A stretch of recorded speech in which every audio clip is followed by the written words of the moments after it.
So it's been a few weeks. We've had a very, very busy October, and I want to tell you all about it. And I want to start with coming home from the Folklife Festival up in Hannibal, Missouri, and the experience that I had up there. I just want to walk you all through it, and I'm using that experience as a motivation to get my space cleaned up, and I still have a lot of unpacking to do.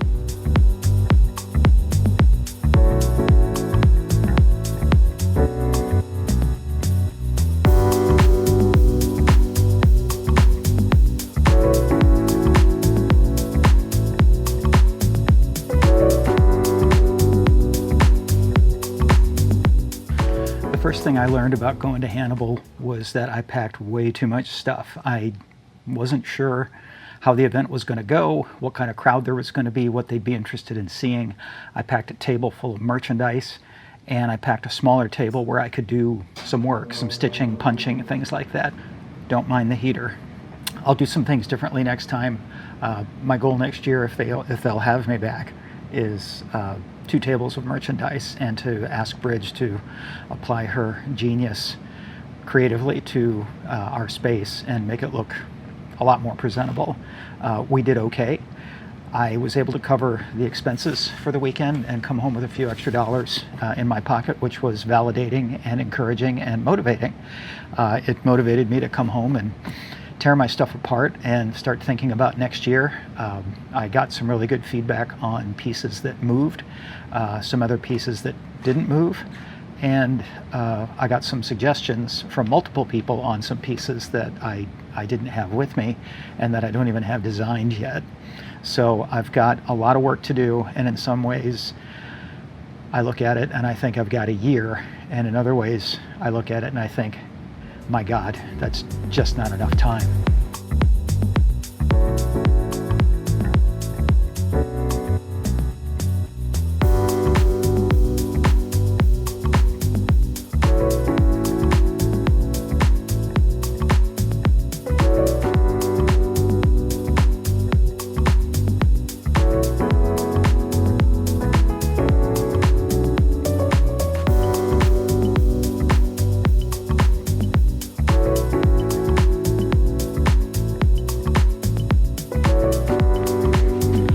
I took so much of my stuff with me that now that I've got it all back and all in these boxes, it's forcing me to rethink how I store my things, how I store my tools and my hardware and all of my accessories. And I know there's a lot of stuff back here that I just don't use. This whole idea of spending a weekend out of town selling my things has caused me to rethink so much about how I use my space and the things that I really need in my space. So over the next couple of weeks, I'm going to be purging and organizing and kind of shuffling some things around here and some things over at my stitching station, just to hopefully facilitate this new range of work that I'm hoping to get done. And hopefully it puts the more necessary things in a little more reasonable grasp for me and helps me work a little more efficiently. It's stuff like this: cap rivets, D-rings, all kinds of hardware, snap locks, more rivets, snaps. I've got all of these bins already filled with all kinds of hardware. And making the decision about what I need and what I don't is kind of the first step in getting organized. I don't really know how much of this I can do without and how much I still need. So it's a little overwhelming right now. This is a little corner of forgotten things. I have so many beads and interesting things in here. These are some old punches, some lenses for my masks, but these beads and funnels that I use to refill my airbrushes. These are things that have literally been sitting here for so long. They've got a layer of dust on them. And I gotta think, oh, there's some exotic. Looks like snake.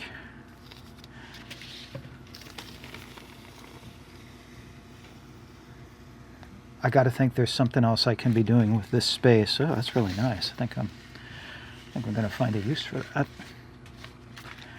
There's got to be something else I can be doing with this area, and maybe rethink my paper towels. It's a long, tedious process. I am taking the time out to make a video today just because I haven't made one in a while and I wanted to get you guys caught up. But the combination of making a video and organizing my space may be one that doesn't go together so well.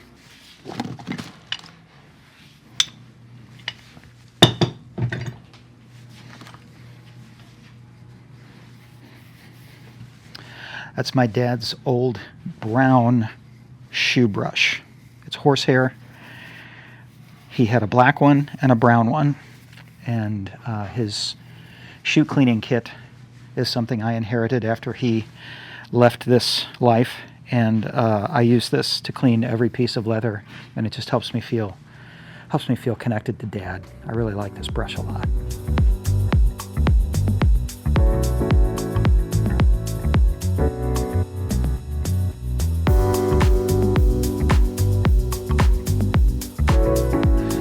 Hard, right? This reorganization thing. You have to train yourself to look for things and reach for things in different places, and it's going to have an effect on how efficient you are to begin with, until you get used to it. It's the scariest thing to just start taking things off of the wall and looking for another home for them. If you're a leather crafter, how many times has your space gone through an evolution? I started on a very small table from IKEA over in, I'm really bad at this, over in that corner of the basement. And it made all kinds of noise, and it was cheaply made. And whenever I would whack the stitching iron, the whole table would shake and everything would move, and the stitching lines were crooked, and it was really hard to manage. That's why I built in some furniture so I could have a more stable base.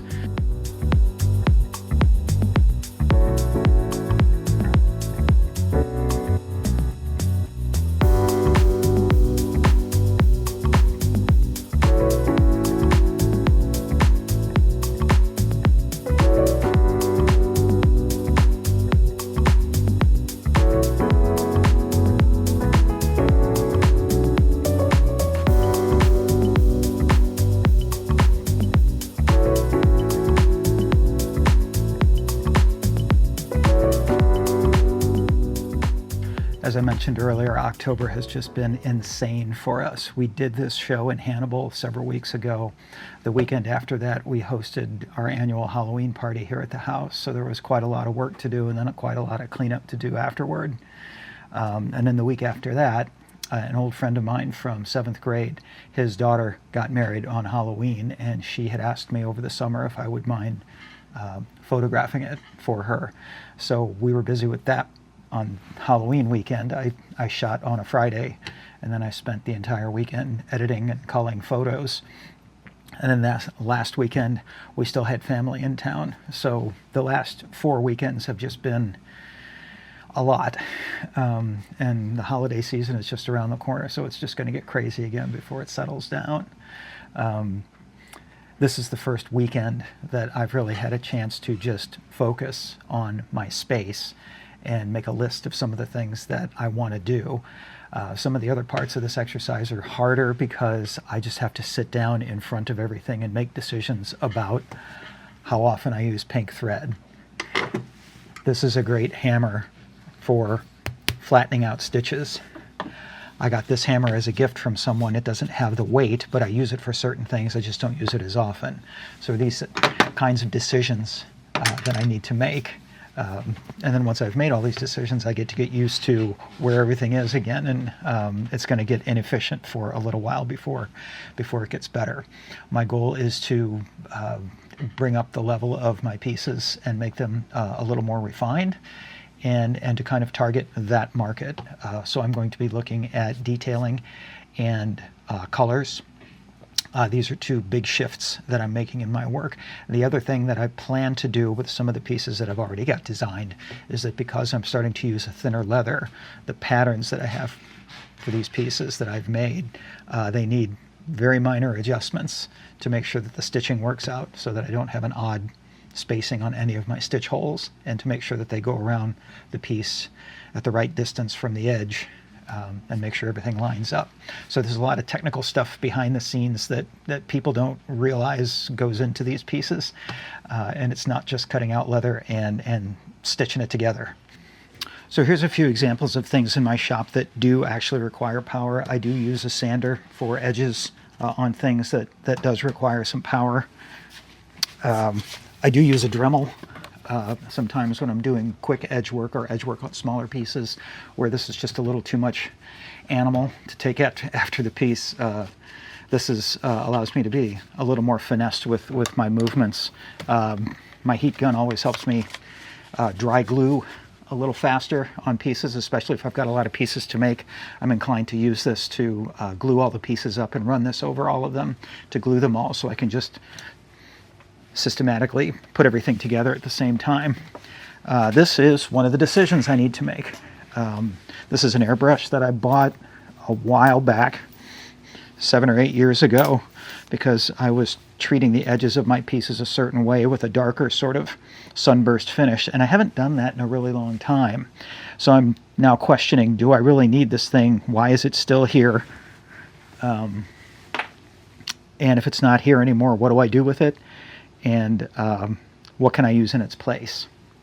So the things that I use on it regularly, I have wing dividers, burnishers, edge creasers, bevelers, other various hand tools, a bucket full of pens, and then of course I've got an arsenal of corner punches, round punches, and other miscellaneous tools in here in this drawer to kind of keep things out of sight. Got some belt tips. So this thing will probably stay pretty much as it is. I just need to get some of the stuff that I took with me from Hannibal out of the boxes and back onto here where they have a home.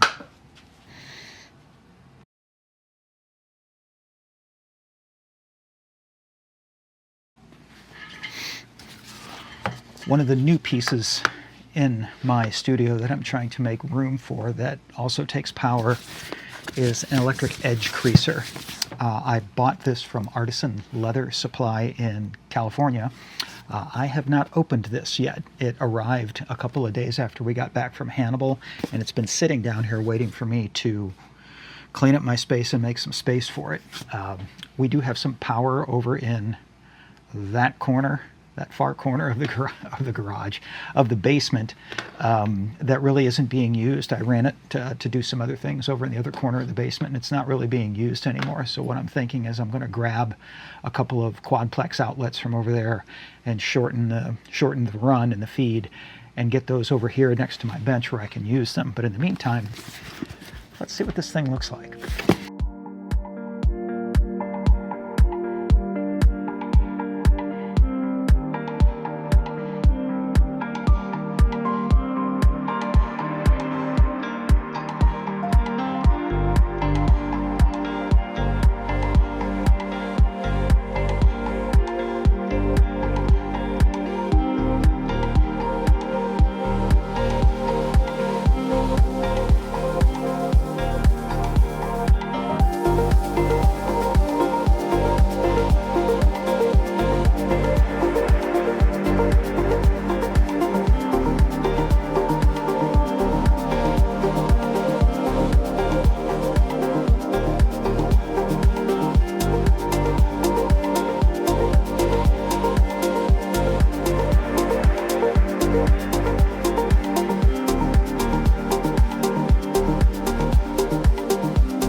putting a crease on the edge of your work gives it just another level of refinement and makes the piece look a lot more finished. When I was walking you through the tools on my cart over there, I mentioned that I do have some edge creasers. These are pieces, I don't know how well you can see that, but it's essentially got a groove in the middle of it, and one edge rides on the outside edge of your piece, and the other edge is a little sharper, and it drags a very fine detail line between the edge of your piece and your stitch line, and it just elevates the look of the piece. And it's been something that I've been experimenting with for a while. But as you can see, this one's kind of blackened. It's because I use an alcohol burner to heat it up, and that way you can drag it through the leather and it makes its impression a lot more easily and with a lot less effort. The caveat to all of that is that you're working with fire and you're working with metal. As long as the metal is in the fire, the metal stays hot. The longer the metal stays out of the fire, the faster it cools off.